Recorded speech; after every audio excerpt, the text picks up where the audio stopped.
I'm just playing. Okay, so I don't have an intro yet, but as soon as I do, it's on and popping. But right now I don't. So thanks for stopping by. So let me tell y'all what happened. So I recorded this video earlier. I was pumped up. I was ready to go, right?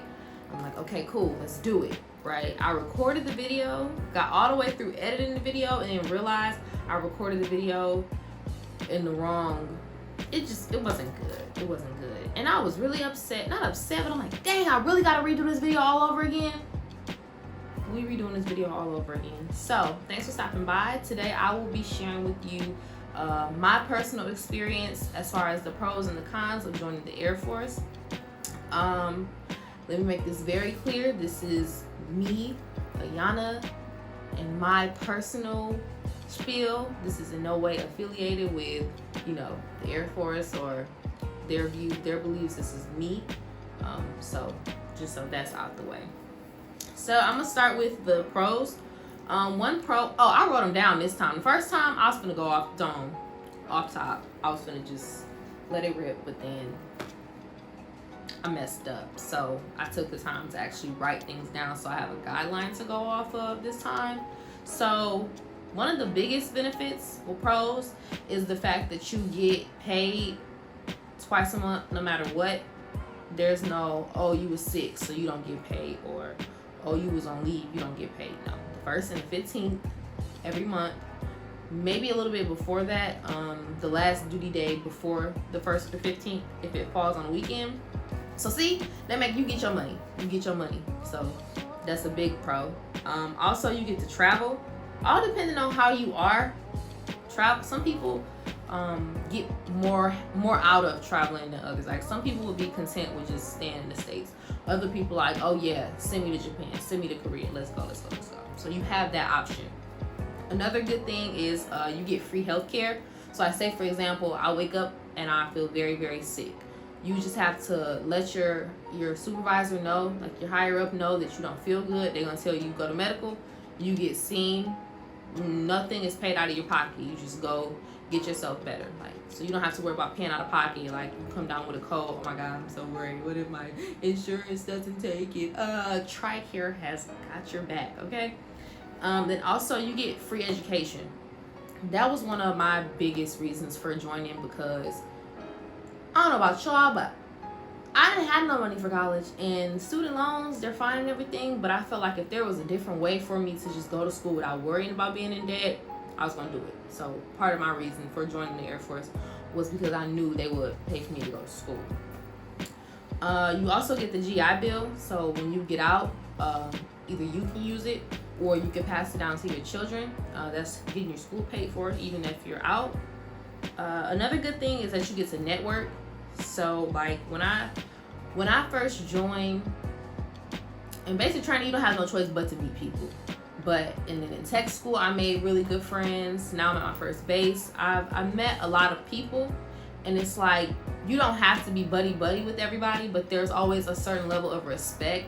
And no matter what, there's always people who have your back. If you need this or that, say like I'm personnel, so say somebody need they orders, they know they can call me. Say I need to make an appointment at medical, I got a friend who work at the hospital, boom. So that's how networking works, and it's super cool in the military because it's like literally that easy at most places. Being in the military, it makes you have a sense of responsibility. It makes you grow. You may not feel like you're ready for that responsibility before you join, but once you get in and you get that first set of orders to your first base, and they're sending you to freaking Korea, if you ain't ready, you gotta get ready, and if you don't feel like you're responsible enough, well, you'll figure it out. So I feel like the military, it kind of forces you to have a certain level of maturity and responsibility in certain cases, because at the end of the day, if you in this thing, young, single, no dependents, it's you. You gotta handle you. You gotta take care of you. Like, your higher ups, they got your back. Your friends, they got your back. But at the end of the day, it's on you to make sure all your ducks is in a row. Another good thing that I didn't know about until yesterday when my mom called me, if you have an account with Navy Federal, your immediate family members can also get an account with them just by using whatever access number that they gave to you when you open your account. She called me and I was like, what access number? And I checked it and I gave it to her, and she's like, okay, thanks, that's all I needed. It's like, okay. So that's another good thing. Like, there's certain benefits that you have that you don't even know it's a benefit until somebody bring it up to you. You like, dang, I get that too. So, you know, there's lows, but there's also highs. And then another thing that I've come to notice is that with me being overseas, when my family ships me stuff, usually to send something to like this far across the world, it's like $100 and something. But if the family member or whoever shipping you stuff tells you like, hey, this is going to a military installation, the price goes down so much. Like, you would be so surprised. But that's enough of the lollipops, unicorns, and rainbows. Now we're gonna get into the things that I'm not gonna say the cons, because I don't want to make it seem like, I don't know, I'm just trying to make it good. So these are things that may not be considered positive to you when you first get in, or it may take some getting used to. That's what I'll say. So for one, being far away from home. Let me put my notes down for this one. When I was in technical training and I made my list of bases that I wanted to go to, I did not feel like I was ready to be super far away from home, right? So I put all stateside bases on my list, right? I get to the end of tech school and I get my assignment.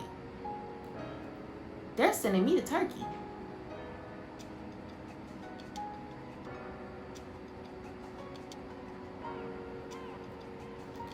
I'm not even, one day I'll tell the story of how I reacted to that, but just know I was not a happy camper, because I just was like, who? I said, that wasn't on my list.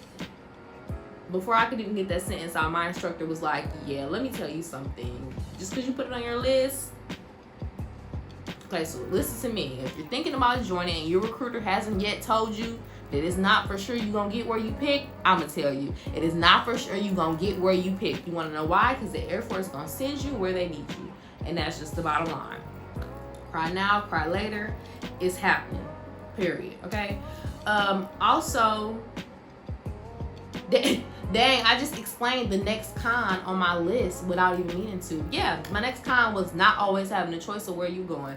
My story is a prime example of that. All the places that I thought maybe they might send me, you know, if they did send me overseas, I'm like, dang off. What is a turkey? Bloop, turkey. What? Who? Like, we don't even get into that. Anyways, depending on what type of person you are, starting over every few years might be cool to you, might be a good thing for you. But if you're introverted and you get attached to the people, the friends that you make very easily, then you might not like having to PCS every X amount of years, because that happens. It's just special cases. You might end up at the same base for a very long time, but usually you go to one base for a few years, you get sent to either a one-year tour, which they call a short tour, or a 2-year tour. Other than that, you don't usually get to stay in the same place your entire career unless it's super duper duper duper duper special circumstances. And then yeah, like I said, that could be good or bad for you depending on what type of person you are. So that just about sums it up. If I think of more pros and cons, I will make another video. If I missed anything, let me know. I'll be sure to keep y'all updated on how my journey keeps going over the next however long I'm in this thing. Don't ask me if I'm re-enlisting, because we're taking life one day at a time.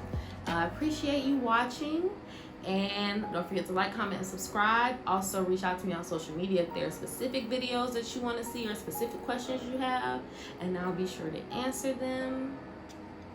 Look at me out here informing people. I hope this video helped, because I know when I was thinking about joining, I would watch videos, but you know, I don't know, I guess it's just not the same until you in the position and you feel like you have to help somebody. But yeah, I really hope y'all have a great day and continue to stay tuned. Hopefully next time I have an intro, but I probably won't, but eventually I will. So yeah, God bless.